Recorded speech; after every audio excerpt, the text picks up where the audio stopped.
성경 말씀 사도행전 2장 1절부터 13절입니다. 1절 말씀만 봉독을 해드리겠습니다. 오순절 날이 이미 이름에 그들이 다같이 한 곳에 모였더니 2절입니다. 호련히 하늘로부터 급하고 강한 바람 같은 소리가 있어 그들이 앉은 온 집에 가득하며. 저는 오늘 이 본문 말씀을 가지고 오순절 성령 강림이라는 이런 제목으로 잠깐 말씀을 나누겠습니다. 기독교에는 중요한 세 가지 절기가 있습니다. 첫 번째는 성탄절입니다. 그리고 부활절입니다. 세 번째는 오순절입니다. 오순절에 성령이 임하시고 초대교회가 시작이 되었습니다. 성령님은 삼위일체 하나님 가운데 한 분이십니다. 성령님은 태초에도 하나님과 함께 천지창조에 참여하신 영이십니다. 하나님의 신이 수면에 운행하시니라. 그런데 성령님이 예수님이 십자가에 달려 죽으시고 부활하신 후 50일째 되는 이 오순절 날에 이 땅에 강림하신 것입니다. 그래서 이 시간 오순절 강림의 의미를 생각하면서 잠깐 은혜 받기를 원합니다. 첫 번째, 성령 강림은 구약의 예언이 성취된 사건입니다. 요엘서 2장 28절에 보면 그 후에 내가 내 신을 만민에게 부어주리니 너희 자녀들이 장래일을 말할 것이며 너희 늙은이는 꿈을 꾸며 너희 젊은이는 이상을 볼 것이며 그때 내가 또 내 신으로 남종과 여종에게 부어줄 것이며 내가 이적을 하늘과 땅에 베풀리니 곧 피와 불과 연기 기둥이라고 말씀합니다. 인간에게 제일 무서운 형벌이 무엇일까요? 하나님과 떨어지는 것입니다.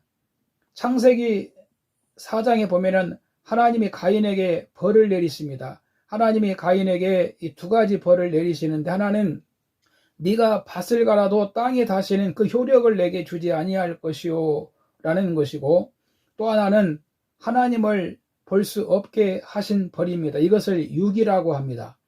나무에 붙어있는 가지를 자르면 죽습니다. 그러니까 인간에게 제일 무서운 죄는 우리 인간이 하나님을 가까이 할 수 없는 것입니다. 하나님과 떨어지는 겁니다. 하나님과 관계가 끊어지는 것, 단절되는 것, 죄로 막히는 것입니다. 우리 예수님도 십자가 위에서 제일 힘들어하신 것이 무엇입니까? 인간의 죄를 짊어지시고 하나님께 버림받아 죽으시는 것이었습니다. 엘리 엘리 라바 사박다니, 하나님 하나님 어찌하여 나를 버리시나이까 라고 하셨습니다. 그런데 하나님은 먼저 그 아들을 이 세상에 보내셔서 우리 죄 문제를 해결해 주셨고, 이뿐만이 아니라 인간들에게 예수님의 대속의 은혜를 가르쳐 주시고 깨닫게 해주시고 새롭게 하시기 위해서 하나님의 성령을 보내주신 것입니다. 그러므로 오순절 성령 강림은 구약 약속의 성취 사건입니다. 두 번째는 예수 그리스도의 약속이십니다.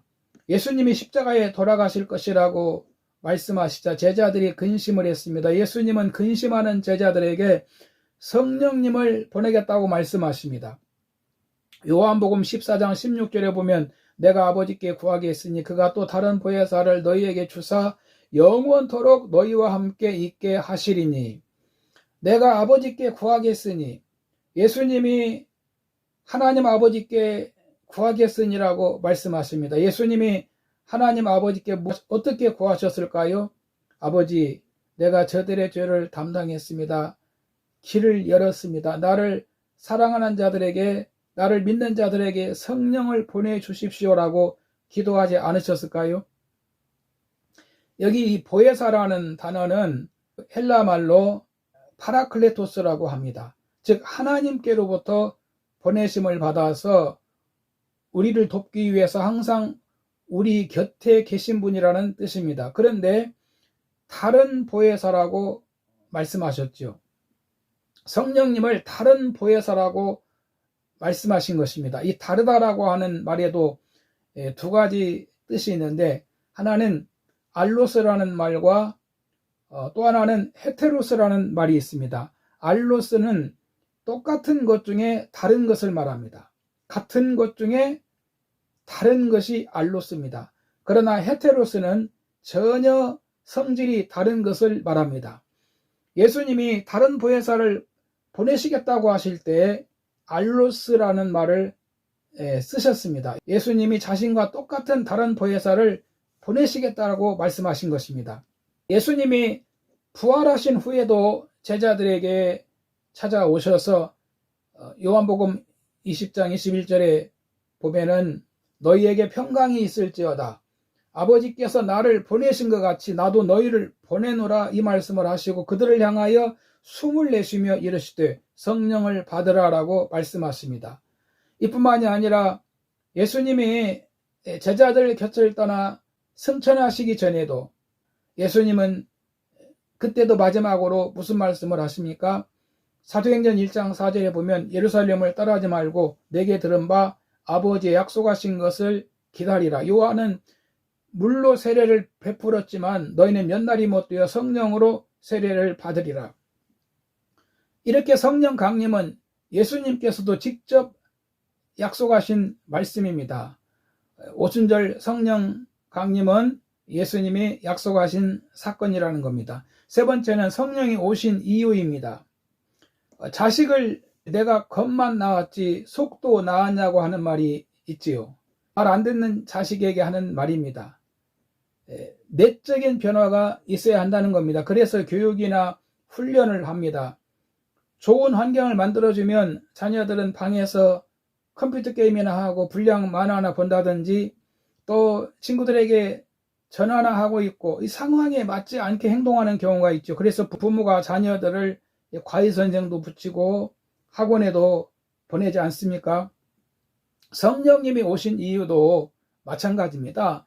예레미야 31장 31절 이하에 보면은 나 여호와가 말하노라 보라 날이 이르리니 내가 이스라엘 집과 유다 집에 새 언약을 세우리라. 나 여호와가 말하노라 이 언약은 내가 그들의 열조의 손을 잡고 애굽 땅에서 인도하여 내던 날에 세운 것과 같지 아니할 것은 내가 그들의 남편이 되었어도 그들이 내 언약을 파하였음이라.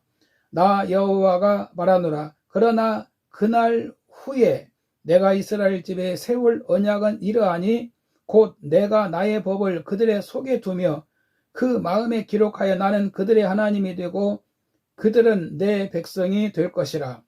여러분 성령님이 오셔서 예수님을 믿고 거듭나게 해주시고 그리고 하나님의 자녀로 변화시켜 주셔서 하나님의 말씀이 하나님의 법이 마음에 있게 해주시고 그래서 그들이 하나님의 자녀가 되고 하나님은 그들의 하나님이 되실 것이라고 말씀을 하고 있습니다. 그래서 성령님은 어느 때는 우리에게 선생님같이 진리를 가르쳐 주시고 부모같이 위로하고 감싸 주시고 카운슬러같이 상담도 해주시고 용기도 주시고 그리고 주님을 섬기며 살 수 있는 각종 능력을 주기 위해서 하나님의 성령이 이 땅에 오셨다는 것입니다. 그래서 오순절 성령 강림으로 교회가 시작이 된 겁니다.